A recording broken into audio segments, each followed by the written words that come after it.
Olá pessoal, na aula de hoje nós vamos continuar estudando o componente decide.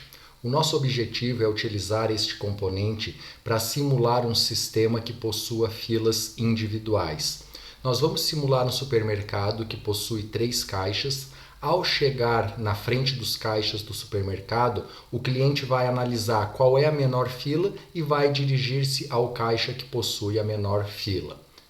Para isso, nós vamos usar o módulo decide, que nós já vimos na aula anterior, porque ele permite a inclusão de rotas alternativas dentro de um processo. E é isso que nós queremos. Nós queremos criar 3 rotas diferentes, uma para cada caixa. No exemplo do vídeo anterior, nós fizemos a seleção de qual rota deve ser seguida com base no valor de uma probabilidade. Nós definimos, por exemplo, 70% de chance de uma entidade seguir um caminho e 30% dela seguir outro caminho. E aí é feito um sorteio aleatório, em média 70% das entidades vai para um lado e o 30% vai para o outro. Mas, além dessa possibilidade, o decide ele permite que nós usemos regras determinísticas. Nós podemos criar expressões lógicas de forma semelhante ao que nós fizemos no comando if das linguagens de programação, e dependendo do resultado ou da avaliação dessa expressão lógica, as nossas entidades seguirão o caminho A, B, C, dependendo de quantas possibilidades nós temos. No vídeo anterior, nós usamos a questão do two-way by chance, ou seja, 2 caminhos por probabilidade. Nesse exemplo, nesse vídeo, além de usarmos um anyway, ou seja, são vários caminhos diferentes, será um anyway by condition, ou seja, com base nessas expressões. Para nós entendermos um pouquinho melhor esse componente, nós vamos criar um modelo para a seguinte situação. É o atendimento dos caixas de um supermercado que possuem as seguintes características. Primeiro, os clientes dirigem-se ao caixa seguindo uma distribuição exponencial com média de 1 minuto. Existem 3 caixas com filas individuais e aqui nós temos o tempo de processamento em cada um destes caixas. E o cliente escolhe o caixa com a menor fila. Aqui nós já temos o modelo do Arena parcialmente construído. A chegada dos clientes a cada 1 minuto seguindo uma distribuição exponencial, os 3 caixas, os 3 processos, que representam os caixas do mercado, com os dados também seguindo as distribuições de probabilidade que estavam definidas no enunciado. E por fim, a saída do sistema. O que está faltando agora? Como que o cliente vai, ao chegar perto dos caixas, decidir ou definir qual o caminho ele deve seguir? Para isso, nós vamos usar um componente decide. Então, quando o cliente vai se dirigir ao caixa, o primeiro passo é ir até esse componente decide aqui.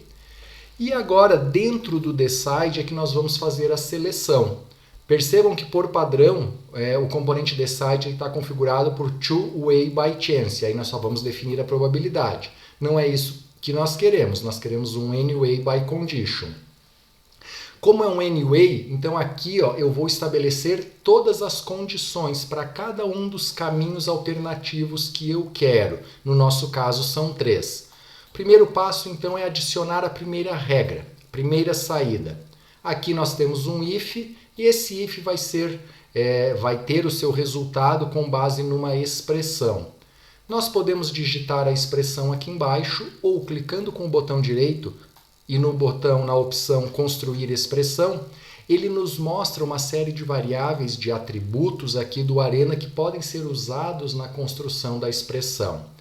Dentre essas várias possibilidades, aqui nas variáveis básicas do processo, nós temos as variáveis de fila.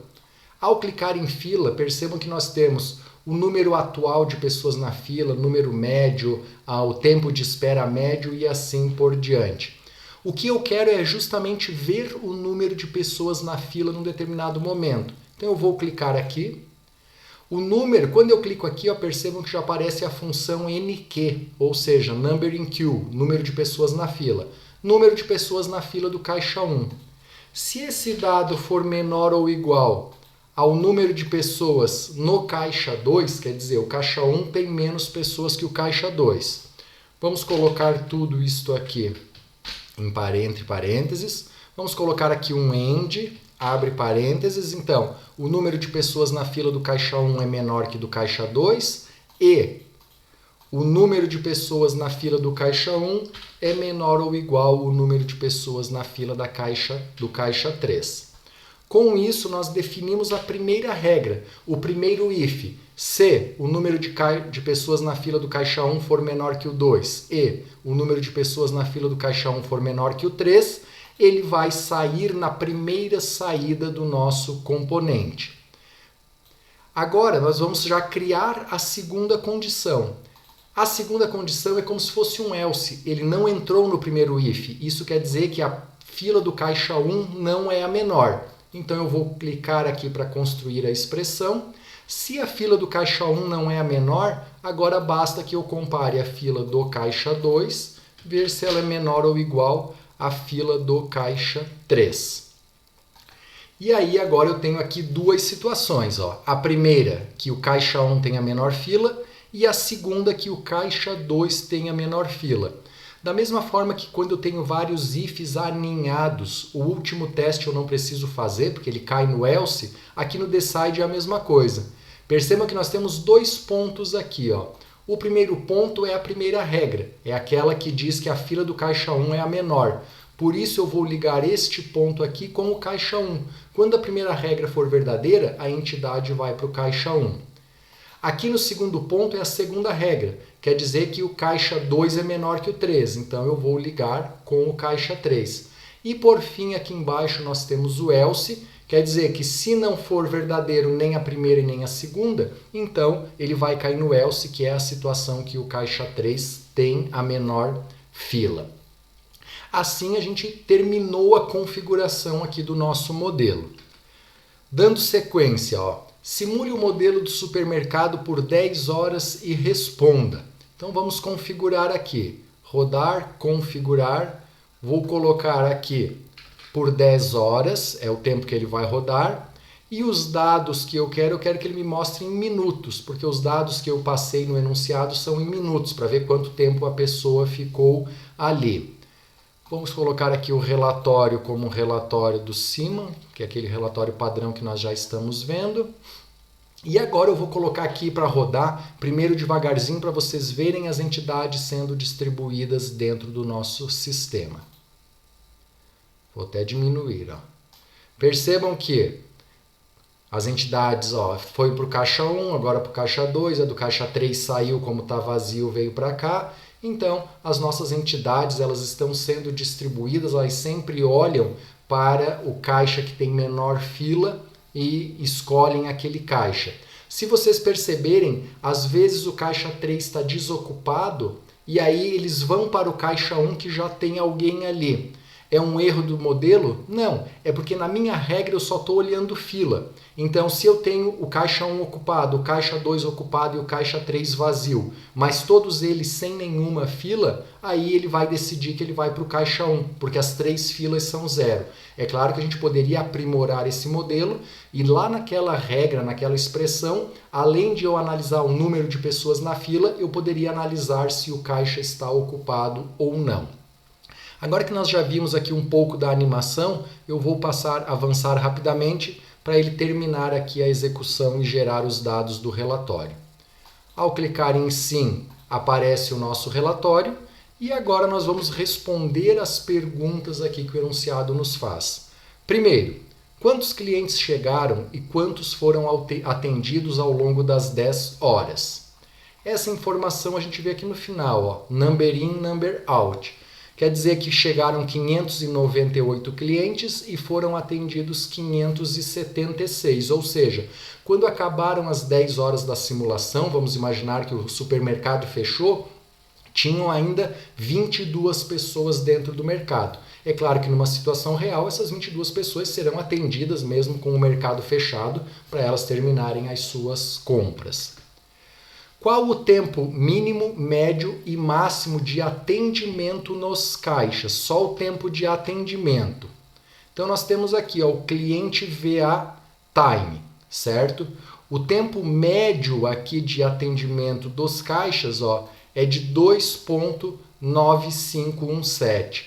Nós tivemos um cliente aqui que foi 0 segundos. É claro que isso aqui é um probleminha nos dados da nossa distribuição, que ninguém é atendido em 0 minutos, né? Mas a média foi de 2,9 e o máximo foi até 8 minutos uma pessoa levou para ser atendida. Qual o tempo mínimo, médio e máximo de espera nas filas?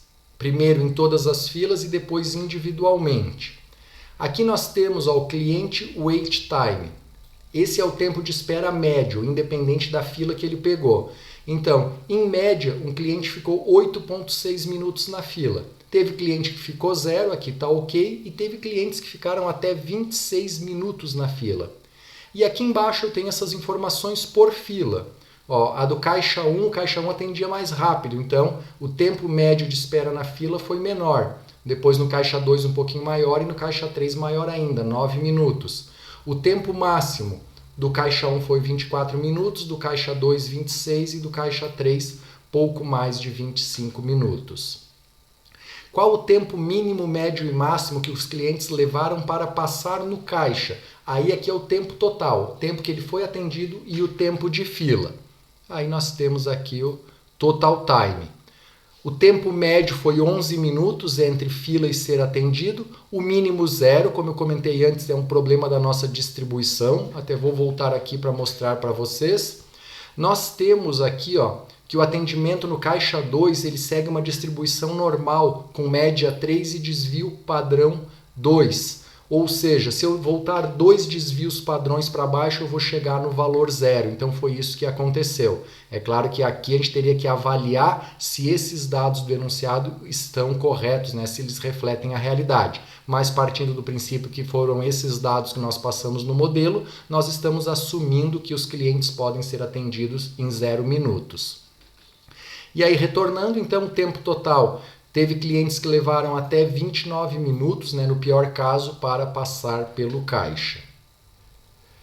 O número mínimo, médio e máximo de pessoas em cada fila. Então vamos ver aqui embaixo. Fila dos caixas, number in queue. Então, em média, nós tínhamos 3,2 pessoas na fila do caixa 1, 2,9 do 2 e 2,6 do 3. No pior caso, chegou a ter 9 pessoas na fila do caixa 1, 8 no 2 e 8 no 3. Essa coluna valor final quer dizer quantas pessoas estavam na fila quando acabou a simulação. Então, 6, 7 e 6. Lembra que eu comentei que aqui ficaram 22 pessoas sem ser atendidas. Se nós somarmos aqui, 6 e 7, 13 e 6, 19. Se tinha gente na fila, 19 pessoas na fila, quer dizer que os 3 caixas estavam ocupados quando acabou a simulação. Então, 19 mais 3, 22, que fecha com este valor que está aqui.